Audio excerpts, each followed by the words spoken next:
অসম বিধানসভাত উত্তৰ পূৰ্বাঞ্চলত অসম ৰাইফলছলৈ অধিক ক্ষমতা প্ৰদান কৰাৰ বিষয় উত্থাপন অধ্যক্ষই আলোচনা প্ৰস্তাৱ নাকচ কৰাত কংগ্ৰেছৰ সদন ত্যাগ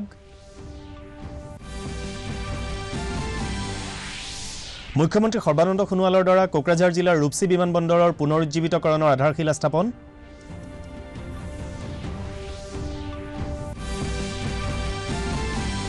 নগাঁও আৰু চেন্নাইৰ মাজত শিলঘাট তাম্বাৰাম এক্সপ্ৰেছ ৰেলগাড়ীৰ চলাচল আৰম্ভ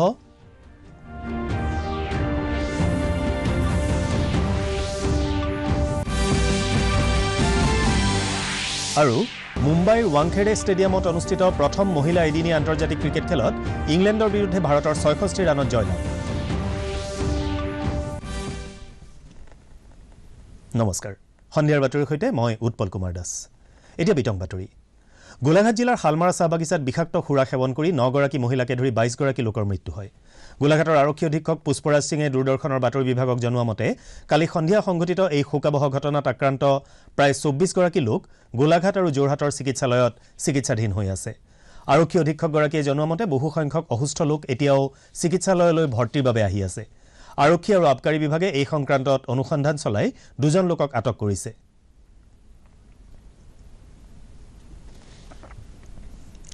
গোলাঘাট জিলাত বিষাক্ত সুৰা পান কৰি কেইবাগৰাকীও লোকৰ মৃত্যু হোৱাত মুখ্যমন্ত্ৰী সৰ্বানন্দ সোণোৱালে গভীৰ উদ্বেগ প্ৰকাশ কৰিছে মুখ্যমন্ত্ৰী উজনি অসমৰ আয়ুক্ত জুলি সোণোৱালক এই ঘটনাৰ তদন্ত কৰিবলৈ নিৰ্দেশ দিছে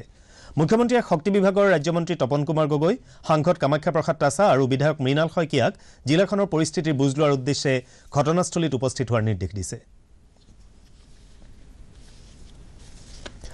কেন্দ্ৰীয় চৰকাৰে অসম মণিপুৰ মিজোৰাম নাগালেণ্ড আৰু অৰুণাচল প্ৰদেশত অসম ৰাইফলছক বিশেষ ক্ষমতা প্ৰদান কৰা বিষয়টোৱে আজি অসম বিধানসভা উত্তাল কৰি তোলে বিৰোধী দলপতি দেৱব্ৰত শইকীয়াই সদনৰ দিনটোৰ কাৰ্যসূচী স্থগিত ৰাখি এই বিষয়টো বিশদভাৱে আলোচনা কৰাৰ বাবে আগবঢ়োৱা প্ৰস্তাৱ অধ্যক্ষ হিতেন্দ্ৰনাথ গোস্বামীয়ে নাকচ কৰাৰ লগে লগে কংগ্ৰেছৰ বিধায়কসকলে সদন ত্যাগ কৰে এই বিশেষ ক্ষমতাই ৰাজ্যকেইখনত মানৱ অধিকাৰ খৰ্ব কৰাত অৰিহণা যোগাব বুলি শইকীয়াই মন্তব্য কৰে তেওঁ কয় যে ২০১৮ চনৰ ১৫ আগষ্টত প্ৰধানমন্ত্ৰী নৰেন্দ্ৰ মোদীয়ে উত্তৰ পূৰ্বাঞ্চলৰ পৰা সশস্ত্ৰ বাহিনী বিশেষ ক্ষমতা আইন প্ৰত্যাহাৰ কৰা হ'ব বুলি ঘোষণা কৰাৰ এবছৰ নৌহওঁতেই কেন্দ্ৰই অধিক কঠোৰ আইন বলবৎ কৰিবলৈ বিচাৰিছে উত্তৰ পূৰ্বাঞ্চলত বৰ্তমান নাগৰিকত্ব আইন সংশোধনী বিধেয়কৰ বিৰুদ্ধে চলি থকা প্ৰতিবাদ দমন কৰিবলৈ কেন্দ্ৰই এই কৌশল ৰচনা কৰিছে বুলিও তেওঁ অভিযোগ কৰে সদনৰ প্ৰশ্নোত্তৰ কালত কংগ্ৰেছৰ আব্দুল কালাম ৰছিদে সোধা এটা প্ৰশ্নৰ উত্তৰত মন্ত্ৰী ৰঞ্জিত দত্তই পূব গোৱালপাৰা সমষ্টিত কিছু সংখ্যক প্ৰকৃত হিতাধিকাৰী ৰাষ্ট্ৰীয় খাদ্য সুৰক্ষা আঁচনিৰ সুবিধাৰ পৰা বঞ্চিত হোৱাৰ কথা স্বীকাৰ কৰি কয় যে অঞ্চলটোৰ কিছু সংখ্যক দাৰিদ্ৰ সীমাৰেখাৰ ওপৰত থকা লোকে ভুৱা ৰেচন কাৰ্ড উলিওৱাৰ ফলত এনে অৱস্থাৰ সৃষ্টি হৈছে এই ভুৱা ৰেচন কাৰ্ডসমূহ শীঘ্ৰেই চিনাক্ত কৰি বাতিল কৰা হ'ব বুলি তেওঁ আশ্বাস দিয়ে মুখ্যমন্ত্ৰী সৰ্বানন্দ সোণোৱালে আজি কোকৰাঝাৰ জিলাৰ ৰূপসী বিমানবন্দৰৰ পুনৰুজ্জীৱিতকৰণৰ কামৰ শুভাৰম্ভ কৰে নতুন দিল্লীৰ পৰা কেন্দ্ৰীয় অসামৰিক পৰিবহণ মন্ত্ৰী সুৰেশ প্ৰভুৱে ভিডিঅ' সংযোগেৰে মুখ্যমন্ত্ৰীৰ লগতে আধাৰশিলাৰ কাম সম্পন্ন কৰে উল্লেখযোগ্য যে উড়ান নামৰ আঞ্চলিক যোগাযোগ আঁচনিৰ অধীনত প্ৰায় ৭০ কোটি টকা ব্যয়েৰে বিমানবন্দৰটোৰ পুনৰুজ্জীৱিতকৰণৰ কাম আৰম্ভ কৰা হৈছে এই উপলক্ষে অনুষ্ঠিত সভাত ভাষণ দি মুখ্যমন্ত্ৰীয়ে কয় যে ৰূপসী বিমানবন্দৰ কাৰ্যক্ষম হৈ উঠিলে ধুবুৰী কোকৰাঝাৰ বঙাইগাঁওকে ধৰি নামনি অসমৰ জিলাসমূহৰ অৰ্থনৈতিক উত্তৰণ ত্বৰান্বিত হ'ব এখন সমাজ দৃঢ়তাৰে অগ্ৰসৰ হ'ব লাগিলে যোগাযোগ আৰু যাতায়াত ব্যৱস্থা উন্নত হ'ব লাগিব বুলি তেওঁ মন্তব্য কৰে তেওঁ কয় যে প্ৰধানমন্ত্ৰী নৰেন্দ্ৰ মোদীৰ নেতৃত্বত বিগত ৪.৫ বছৰত দিব্যাংগ মহিলা শ্ৰমিক বৃদ্ধ সকলোকে সামৰি দেশ বৃহৎ উন্নয়নৰ যাত্ৰাপথত অগ্ৰসৰ হৈছে প্ৰধানমন্ত্ৰী নৰেন্দ্ৰ মোদীৰ নেতৃত্বাধীন কেন্দ্ৰীয় চৰকাৰৰ কাৰ্যকালত ব্ৰহ্মপুত্ৰৰ ওপৰত ৩খন দলং মুকলি কৰাৰ লগতে আৰু ৫খন দলঙৰ নিৰ্মাণৰ বাবে অনুমোদন জনোৱা হৈছে বুলি তেওঁ উল্লেখ কৰে এছিয়াৰ ভিতৰতে সৰ্বাধিক প্ৰায় ১৮ কিলোমিটাৰ দৈৰ্ঘ্যৰ ধুবুৰী ফুলবাৰীৰ মাজৰ দলংখনৰ নিৰ্মাণৰ কাম অচিৰেই আৰম্ভ হ'ব বুলিও তেওঁ প্ৰকাশ কৰে সভাত ভাৰতীয় বিমান প্ৰাধিকৰণৰ উত্তৰ পূৰ্বাঞ্চলৰ আঞ্চলিক কাৰ্যবাহী সঞ্চালক ডি.কে. কামৰাই বিধায়ক অশ্বিনী ৰায় চৰকাৰ অশোক কুমাৰ সিংঘি নজৰুল হক মাজেন্দ্ৰ নাৰ্জাৰী নিজানুৰ ৰহমান বিটিচিৰ মুখ্য কাৰ্যবাহী সদস্য হাগ্ৰামা মহিলাৰী আৰু মন্ত্ৰী চন্দন ব্ৰহ্ম প্ৰমুখ্যে ভালেসংখ্যক বিশিষ্ট ব্যক্তি উপস্থিত আছিল নগাঁৱৰ পৰা পোনপ্ৰথমবাৰৰ বাবে দক্ষিণ ভাৰতলৈ ৰেল সেৱা আৰম্ভ হৈছে কেন্দ্ৰীয় ৰেল ৰাজ্যমন্ত্ৰী ৰাজেন গোহাঁয়ে আজি নগাঁও ৰেল ষ্টেচনত আনুষ্ঠানিকভাৱে শিলঘাট তাম্বাৰাম এক্সপ্ৰেছ ৰেলগাড়ীৰ যাত্ৰাৰ শুভাৰম্ভ কৰে উল্লেখযোগ্য যে যোৱা জানুৱাৰী মাহতো নগাঁৱৰ শিলঘাট ষ্টেচনৰ পৰা কলকাতালৈ কাজিৰঙা এক্সপ্ৰেছৰ চলাচল আৰম্ভ কৰা হৈছিল এই নতুন ৰেলগাড়ীখন প্ৰতি শুকুৰবাৰে চেন্নাই অভিমুখে যাত্ৰা কৰিব আৰু প্ৰতি সোমবাৰে চেন্নাইৰ পৰা নগাঁৱৰ হিলঘাট ষ্টেচনলৈ উভতি আহিব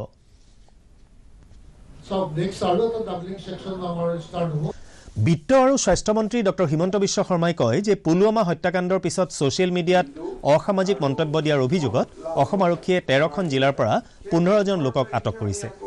এনেধৰণৰ লোকৰ বিৰুদ্ধে 19টা অভিযোগ দাখিল কৰা হৈছিল যদিও এতিয়ালৈকে 16টা গোচৰৰ ভিত্তিত 15জন লোকক আটক কৰা হৈছে ৰোহিংগিয়া অনুপ্ৰৱেশকাৰীৰ বিষয়ে উল্লেখ কৰি মন্ত্ৰীগৰাকীয়ে কয় যে অসমত 2009 চনত প্ৰথমজন ৰোহিংগিয়া অনুপ্ৰৱেশকাৰীক গ্ৰেপ্তাৰ কৰা হৈছিল এতিয়ালৈকে ৰাজ্যখনত আটক কৰা ৰোহিংগিয়া অনুপ্ৰৱেশকাৰীৰ সংখ্যা 75 জন বুলি তেওঁ প্ৰকাশ কৰে চৰকাৰে যিকোনো ধৰণৰ অসামাজিক মন্তব্য দিয়া লোকৰ বিৰুদ্ধে ব্যৱস্থা গ্ৰহণ কৰিবলৈ আৰক্ষীক নিৰ্দেশ দিছে বুলি তেওঁ কয় লখিমপুৰৰ লালুকত 20 তাৰিখে এটা কেছ হৈছে সেইটো হৈছে মানসু আলী কেইজনমান আইডেন্টিফাই হোৱা নাই নাম সেইকাৰণে তাত আপোনালোকক মই যিখন স্লিপ দিছোঁ তাত কেপ আছে এওঁলোকে পোষ্ট পুলৱামা ব্লাষ্টৰ পিছত এণ্টি নেশ্যন ভাৰত বিৰোধী আৰু কিছু ক্ষেত্ৰত পাকিস্তানৰ সমৰ্থকক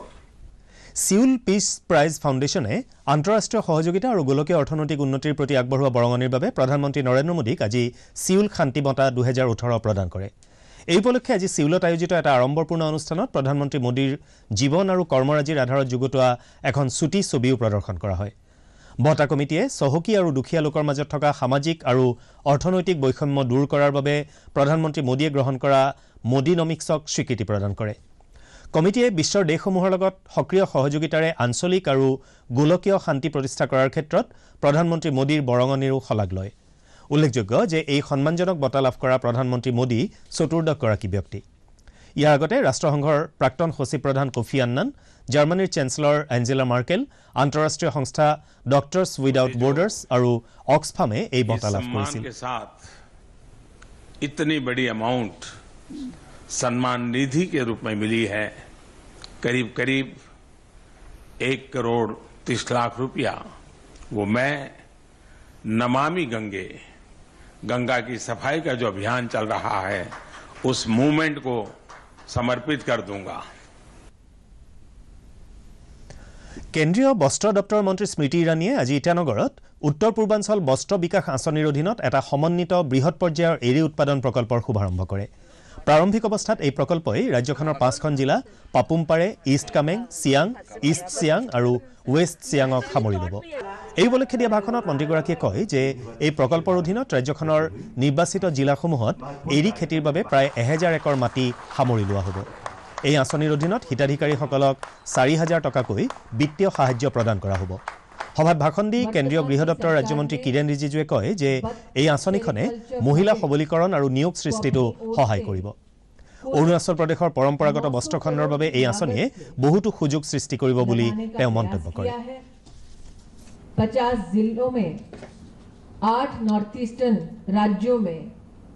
विशेष सेरिकल्चर के माध्यम से हमारे फार्मर्स को हमारे वीवर्स को सशक्त करने के इस प्रयास में आप सबका आशीर्वाद प्राप्त हुआ इसके लिए आज वस्त्र मंत्रालय की ओर से आप सबके सम्मुख গোৱালপাৰা চহৰৰ পঞ্চৰত্ন পথৰ কবৰস্থানৰ কাষত আজি পুৱা সংঘটিত এটা পথ দুৰ্ঘটনা কেন্দ্ৰ কৰি চহৰখনত উত্তেজনাৰ সৃষ্টি হৈছে আৰক্ষী সূত্ৰৰ উদ্ধৃতি দি আমাৰ গোৱালপাৰাৰ সংবাদদাতাই জনোৱা মতে কাৰবালাৰ পৰা মাটি কঢ়িয়াই অনা এখন ট্ৰাকে কবৰস্থানৰ কাষত আসান আলী নামৰ 5ম শ্ৰেণীৰ ছাত্ৰজনক মহতিয়াই নিয়াৰ ফলত তেওঁ গুৰুতৰভাৱে আহত হয় পিছত উত্তেজিত ৰাইজে ট্ৰাকখনত অগ্নি সংযোগ কৰে দুৰ্ঘটনাস্থলীত আৰক্ষী উপস্থিত হৈ পৰিস্থিতি নিয়ন্ত্ৰণ কৰে কেন্দ্ৰীয় উদ্যোগ আৰু বাণিজ্য মন্ত্ৰী সুৰেশ প্ৰভুৱে আজি ভিডিঅ' কনফাৰেন্স যোগে যোৰহাটত নৱনিৰ্মিত নেশ্যনেল ডিজাইন ইনষ্টিটিউটৰ উদ্বোধন কৰে ভাষণত তেওঁ কয় যে এই প্ৰতিষ্ঠানৰ জৰিয়তে অসমৰ লগতে সমগ্ৰ উত্তৰ পূৰ্বাঞ্চলৰ জনসাধাৰণ উপকৃত হ'ব এই উপলক্ষে এনআইডিত অনুষ্ঠিত এখন সভাত ভাষণ দি এনআইডি যোৰহাটৰ সঞ্চালক ভি ৰবিশংকৰে কয় যে অহা জুলাই মাহৰ পৰা প্ৰতিষ্ঠানটোত শৈক্ষিক বৰ্ষ আৰম্ভ হ'ব প্ৰতিষ্ঠানটোৰ 3টা বিভাগত মুঠ 60 গৰাকী ছাত্ৰ-ছাত্ৰীয়ে অধ্যয়ন কৰিব পাৰিব বুলি তেওঁ প্ৰকাশ কৰে খেলৰ বাতৰি মুম্বাইৰ ৱাংখেড়ে ষ্টেডিয়ামত আজি ভাৰত আৰু ইংলেণ্ডৰ মহিলা দলৰ মাজত অনুষ্ঠিত প্ৰথমখন এদিনীয়া আন্তৰ্জাতিক ক্ৰিকেট খেলত ভাৰতে ইংলেণ্ডক 66 ৰানত পৰাজিত কৰে এই বিজয়ৰ সূত্ৰে ভাৰতে 3খনীয়া এদিনীয়া শৃংখলাটোত 1-0 অগ্ৰগতি লাভ কৰিছে ভাৰতে প্ৰথমে বেট ধৰি 203 ৰান সংগ্ৰহ কৰে ভাৰতৰ অধিনায়িকা মিতালী ৰাজে 44, জেমিমা ৰড্ৰিক্সে 48 আৰু ঝুলন গোস্বামীয়ে 30 ৰানৰ বৰঙণি আগবঢ়ায়। ইয়াৰ প্ৰত্যুত্তৰত ইংলেণ্ডে 41 অভাৰতে আটাইকেইটা উইকেট হেৰুৱাই 136 ৰানহে সংগ্ৰহ কৰিবলৈ সমৰ্থ হয়। ভাৰতৰ একটা বিষ্টে সৰ্বাধিক 4টা উইকেট দখল কৰে। প্ৰণৱ বৰুৱা শিল্পী বঁটা প্ৰদান সমিতিয়ে আজি অৰুণাচলৰ শিল্পী টাকাৰ ৰিবাক প্ৰণৱ বৰুৱা শিল্পী বঁটা প্ৰদান কৰে। এই উপলক্ষে গুৱাহাটীৰ উজান বজাৰস্থিত বিবেকানন্দ কেন্দ্ৰত অনুষ্ঠিত এখন সভাত এই বঁটা প্ৰদান কৰে চিত্ৰশিল্পী ননী বৰপূজাৰী আৰু বেনু মিশ্ৰই। এই বঁটাত আছে এটা স্মাৰক, এখন মানপত্ৰ আৰু নগদ 25,000 টকা। বঁটা গ্ৰহণ কৰি শিল্পী ৰিবাই এই বঁটা প্ৰদান কৰাৰ বাবে অসমবাসীক ধন্যবাদ জ্ঞাপন কৰে আৰু অসম আৰু অৰুণাচল প্ৰদেশৰ মাজত থকা একাত্মতা আৰু সদ্ভাৱৰ বিষয়ে উল্লেখ কৰে। অনুষ্ঠানত শিল্পী লক্ষ্মী বৰুৱা ভূঞা, কিৰণ শংকৰ ৰয় আৰু নয়ন প্ৰসাদেও ভাষণ দিয়ে।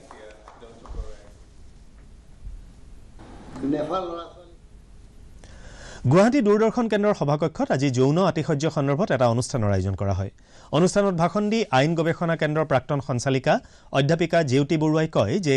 ঘৰুৱা হিংসাকে ধৰি মহিলাৰ ওপৰত হোৱা আতিশয্য সন্দৰ্ভত জনসাধাৰণৰ মাজত সজাগতা সৃষ্টি কৰাৰ বাবে দূৰদৰ্শন কেন্দ্ৰই তথ্যচিত্ৰ আৰু নাটকৰ প্ৰচাৰ কৰিব পাৰে।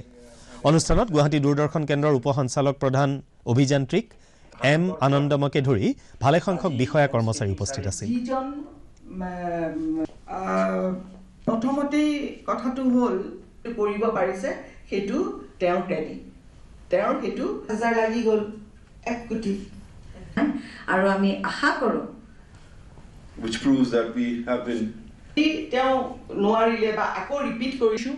আমাৰ কোনো প্ৰব্লেম নাই। আমি আপোনালোকে শুদ্ধ নহয় আৰু নজনাটো নজনাই, গতিকে বহুতখিনি। হিন্দু যুৱ ছাত্ৰ পৰিষদে কয় যে অসম আন্দোলনৰ সময়ত 855 গৰাকী শ্বহীদৰ মৃত্যুৰ বাবে কংগ্ৰেছ দলেই দায়ী। আজি গুৱাহাটী প্ৰেছ ক্লাবত এখন সংবাদমেলত হিন্দু যুৱ ছাত্ৰ পৰিষদ অসমৰ কেন্দ্ৰীয় সমিতিৰ সভাপতি বলেন বৈশ্যই কয় যে অসম আন্দোলনৰ সময়ত ৰাজ্যিক আৰক্ষী বা কেন্দ্ৰীয় সামৰিক অৰ্ধসামৰিক বাহিনীৰ হাতত প্ৰায়বোৰেই মৃত্যুবৰণ কৰিছিল। এই সময়ছোৱাত দিল্লী আৰু দিছপুৰত কংগ্ৰেছ দল শাসনত অধিষ্ঠিত আছিল। তেওঁ অসম গণ পৰিষদ আৰু সদৌ অসম ছাত্ৰ সন্থাকো তীব্ৰভাৱে সমালোচনা কৰে।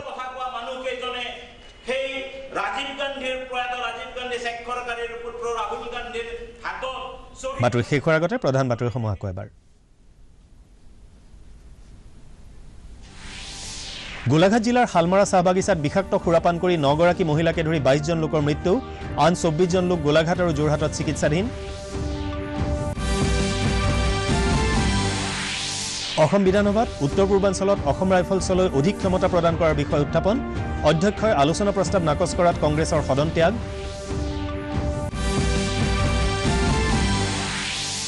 মুখ্যমন্ত্ৰী সৰ্বানন্দ সোণোৱালৰ দ্বাৰা কোকৰাঝাৰ জিলাৰ ৰূপসী বিমানবন্দৰৰ পুনৰুজ্জীৱিতকৰণৰ আধাৰশিলা স্থাপন।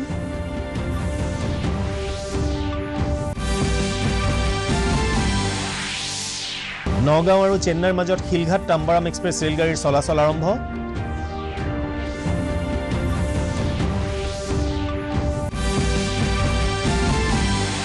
আৰু মুম্বাইৰ ৱাংখেডে ষ্টেডিয়ামত অনুষ্ঠিত প্ৰথম মহিলা এদিনীয়া আন্তৰ্জাতিক ক্ৰিকেট খেলত ইংলেণ্ডৰ বিৰুদ্ধে ভাৰতৰ 66 ৰানত জয়লাভ। আজি সন্ধিয়াৰ বাতৰি ইমানতে শেষ হ'ল।